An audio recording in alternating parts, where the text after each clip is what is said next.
Comúnmente se estudian modelos de flujo ideal como lo son el modelo de flujo pistón y de tanque agitado.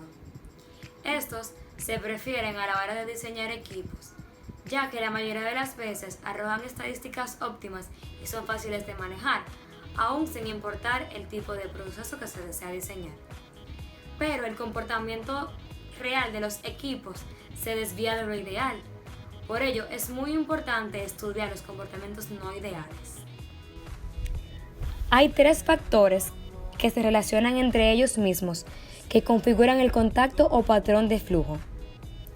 1. La distribución de tiempos de residencia de la corriente que fluye a través del reactor. 2. El estado de agregación del material que fluye, su tendencia a formar grupos de moléculas que se mueven juntas. 3. El mezclado inmediato o tardío del material en el reactor. La distribución de tiempos de residencia, RTD. Las desviaciones con respecto a los 2 patrones ideales de flujo son causadas por 1. La canalización o la recirculación del fluido o 2. Por la creación de zonas estancadas o muertas en el reactor. En todos los tipos de equipos de proceso, como cambiadores de calor, columnas empacadas y reactores, este tipo de flujo debe evitarse, ya que siempre disminuye el rendimiento del equipo. La información necesaria del flujo consiste en simplemente cuánto tiempo permanece cada una de las moléculas en el recipiente, o más bien, la distribución de los tiempos de residencia de la corriente del fluido. Esta información se determina de manera fácil y directa por un método de investigación empleado ampliamente: el experimento estímulo-respuesta. Estado de agregación de la corriente del fluido. Tengamos en mente un material que fluye en estado de agregación, dependiendo de su naturaleza. En los extremos, esos estados pueden llamarse microfluidos y macrofluidos. Sistemas de una fase. Esos sistemas se encuentran en algún punto entre los 2 extremos de macro y microfluidos. Sistemas de 2 fases. Una corriente de sólidos siempre se comporta como un macrofluido, pero para un gas que reacciona con un líquido, cualquiera de las fases puede ser un macrofluido o un microfluido, dependiendo del modelo de contacto que se esté utilizando. Esos reactores de 2 fases se escapan del alcance de este estudio.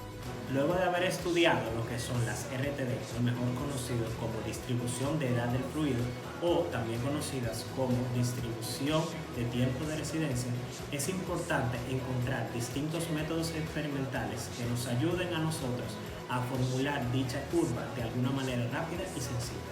Es por esto que en este video nos vamos a concentrar en lo que es encontrar un método experimental no químico, como por ejemplo el uso de un rastreador físico que puede ser utilizado en cualquiera de las reacciones químicas en el uso de los reactores, dependiendo de distintas entradas, como pueden ser entrada de pulso, entrada de escalón, entrada periódica y aleatoria. Pero en este video solamente nos concentraremos en las 2 primeras.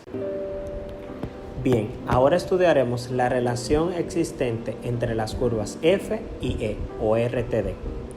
Pero para poder relacionar dichas curvas debemos imaginar un flujo en estado estacionario de un fluido blanco. En el instante T sub 0, al cambiar un fluido rojo y registrar la concentración de rojo en el fluido de salida, esto hará lo que es conocido como la curva F.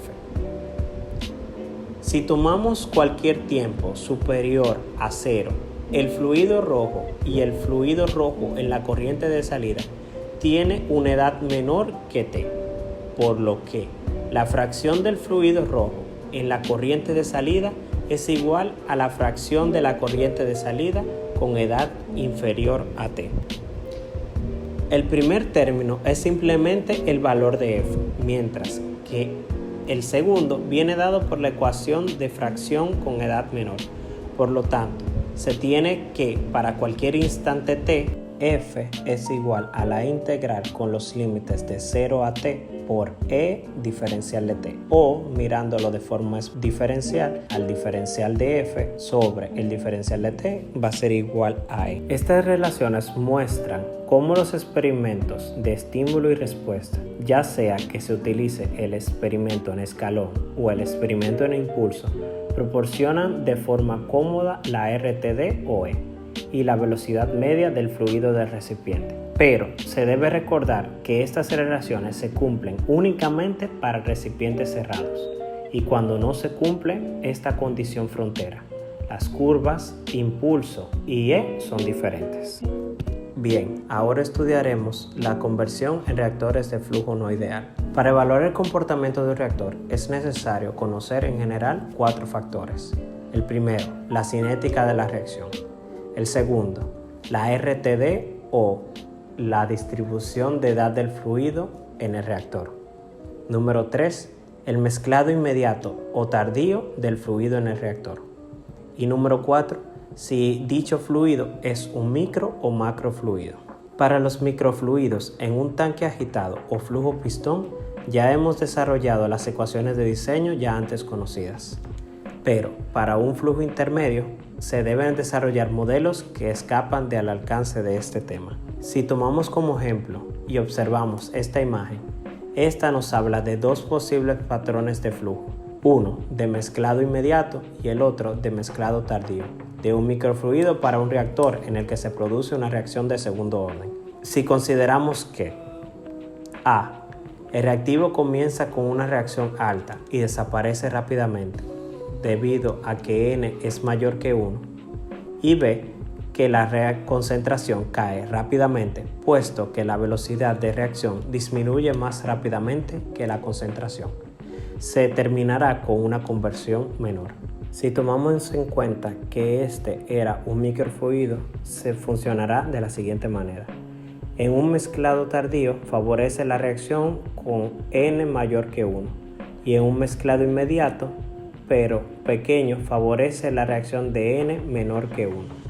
En cambio, para los macrofluidos, lo ideal para su entendimiento es imaginar pequeños agregados de fluido que permanecen dentro del reactor durante diferentes intervalos de tiempo. Cada agregado reacciona como un pequeño reactor intermitente y, en consecuencia de esto, los elementos del fluido tendrán diferente composición. Es así que la composición promedio en la corriente de salida deberá tener en cuenta 2 factores: la cinética de la reacción y las RTD o distribución de edad del fluido.